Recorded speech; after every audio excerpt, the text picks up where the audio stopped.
Ayat pertama di malam pertama di alam barzakh diceritakan oleh Allah dalam Al-Quran. A'udzubillahi minasyaitonirrajim. Hatta idza jaa ahadahumul maut qala rabbirji'un.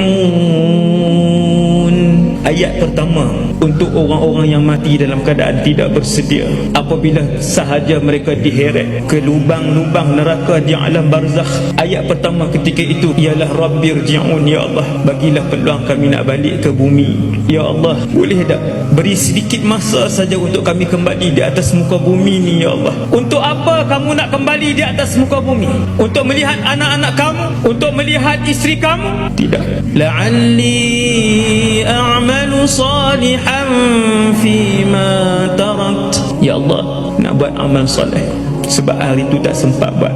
Kalla, Allah Ta'ala kata tidak sekali-kali. Kalian tidak akan dibenarkan. Innaha kalimatun huwa qailuha. Sesungguhnya itu hanyalah perkataan yang akan kalian sebut sia-sia sahaja, kerana sebentar lagi kalian akan menemui alam barzakh. Seandainya mereka ini diberikan ruang untuk kembali ke muka bumi, kata Allah kepada Nabi, mereka akan kembali kepada perangai lama mereka.